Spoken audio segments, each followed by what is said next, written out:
we gonna do it like this. That, my friends, is how you match your audio track with your video. If you don't have your clapperboard yet because it's on back order, well, you wouldn't really mark yourself here. That would just be a bit much. It would be a bit much. So what's up, guys? Today I just wanted to kind of talk about... What? I randomly go New Jersey sometimes with certain words. It's like coffee talk. Michael Myers ruined me. I'm feeling so verklempt. Rhode Island is neither a road nor an island. Please discuss. So I want to talk about story.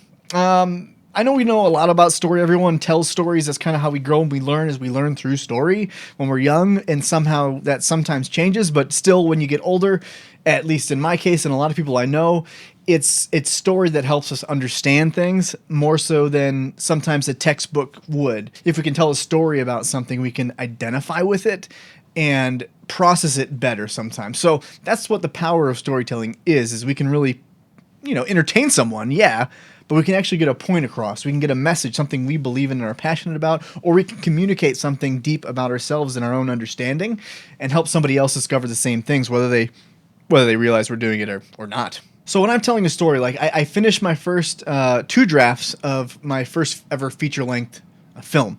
It's not in production. It is just written, and now it's going through the process of being revised, and hopefully it can be shopped one day to a major studio. But that story I wrote, it was, I don't know, maybe 3 years in the process, because I had started it once. I got about a third of the way in, and I was really hitting some steam. I felt like certain characters would develop really well. I felt like the story was engaging.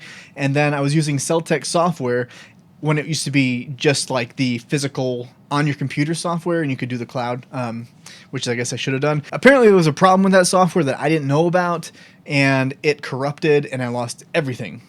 And there was no way I could get it back. So I just lost this screenplay that I cared deeply about, but I in that moment couldn't get back to it. When I would try, I would hit wall after wall. And what I realized was, even if that wouldn't have happened, I would have still hit that wall because I didn't know how the story would end yet. Sometimes we have to live life and understand what the story is because we're drawing from real life. I didn't realize how important it was, but really benign experiences I had as a not a youth per se, but as a young man leaving the military, working at Spencer Gifts in the mall. I didn't think that would ever bring me any kind of future benefit as far as telling a story. But there's characters I met there, and they fit into the story. Well, that can be the micro universe that my character lives in and has to leave from. So that's what it became, is it became a very important part of the start of my story. And you're going to find that in all areas of filmmaking. Really good film, I believe, and I can't confirm it, comes from someone's personal experience, or it's at least influenced. You take something like Tombstone or Star Wars, you look at it and be like, yeah, well, no, because George Lucas, he didn't live in space. He's not from a galaxy far, far away, time long, long ago. Yeah, I butchered it. I didn't look it up first. You know what I'm talking about. But it still can be based in life. And what I think about is, Tombstone, I'm not a cowboy. I'm sure the person who wrote it wasn't a cowboy, wasn't an ERP, wasn't Doc Holliday, wasn't at OK Corral. I'm pretty confident in that. But there's themes in a good movie. Every good movie has themes. It has A plots, B plots, it has subplots, it has subtext, and it's communicating something. And it's always taking the main character and transforming them into something else through circumstance, through conflict. That's what a story is. And that's related to anybody. Anyone can connect with that. And so when I'm telling a story, and if I'm borrowing from real life experiences, that's one way to do it. These are events that actually happened to me in this screenplay. And there's dramatization. I mean, not everything in my script is going to be true, but it's rooted in truth of a real experience and then dramatized to enhance an effect, to communicate a lot of experience in a very short, compressed period of time. So when you do it that way, it's different. But when you don't have what you think is like, a passionate thing, like I'm really passionate about this. I couldn't write a script about space. I couldn't do a cowboy, Tombstone type movie. I'm impacted greatly by them. I love them, but I couldn't write one because I'm not connected to it. I don't have infinite patience and infinite desire to dig into those worlds, to go and research all of those biographies. And I have a movie I want to write someday, but I would then have to go into the biography process and really learn about the character so I could riff from truth into drama. Because I'm taking a leap in creating an alternate storyline that is something that people believe could have been true, but there's no documentation. So that whole could have been true situation is all going to be... What am I doing? It's all going to be made up to a certain degree, based in supposed truth. But when you take something that you're passionate about, like space, you didn't live in space, but you can take a story about good and evil. Tombstone, let's just do that. So Tombstone for me is essentially about Wyatt Earp retiring from being a lawman, taking his family. So they come to Tombstone, they're going to try to make it easy life. They're going to get away from all of the law issues, the fights, the danger, and they're going to open up maybe a casino, a bar, and live a nice retirement. But they get there, and all of a sudden they find out, this unruly gang of the cowboys is destroying the town. And slowly, one by one, the brothers become lawmen again because they can't let the innocent suffer. So it's a relatable experience. Do you go through this life and choose a life of ease and ignore the moral obligation that perhaps you once served just so you can have an easy life while others suffer? Do you give that up? And so that whole film is kind of an exploration of that theme. And I think you can find that in life. Maybe it was your experience in high school of bullying, or maybe you weren't bullied. Maybe you saw people who were bullied and you stood up for them.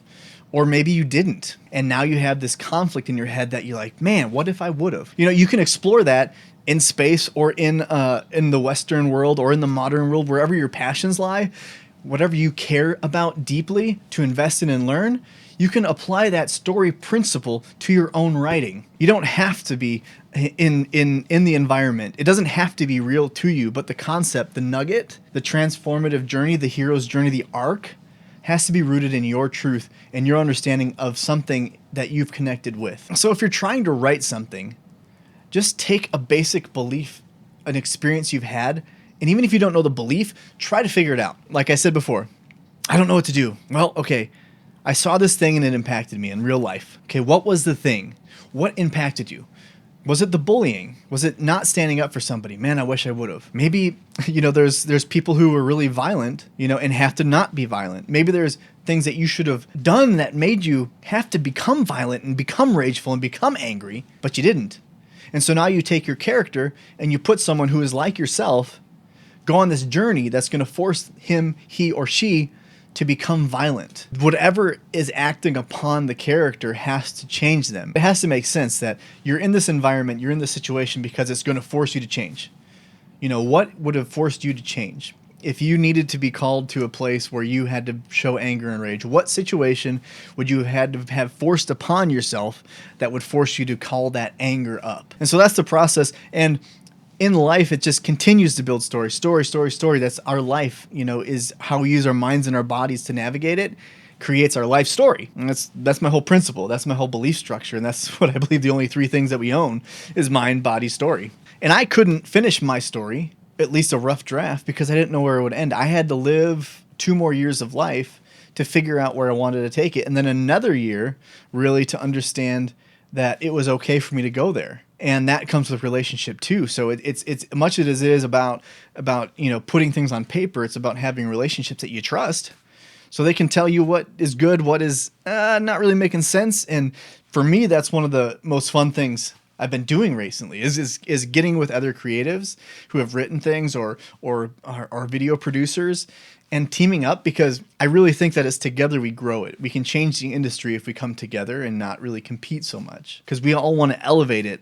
And that's going to elevate the quality of the bar of entry for us to create our art and allow us to make money doing it. Because I'm not into the starving artist thing. It's just not, my wife and 2 children not really caring about me becoming a starving artist. It's not like a noble or honorable thing for us. So anyway, I hope that you will write. I hope that you will find your story and just get it out. And it might not be the thing that gets you to Hollywood, but it gets you writing and it gets you creating. And the worst thing we can do to ourselves is just not do it. And I've tried not doing it. I've tried suppressing it. But what I found out is the burn in my chest is there, and I can't get away from it because I'm not supposed to get away from it. I'm supposed to do this, even when it's uncomfortable.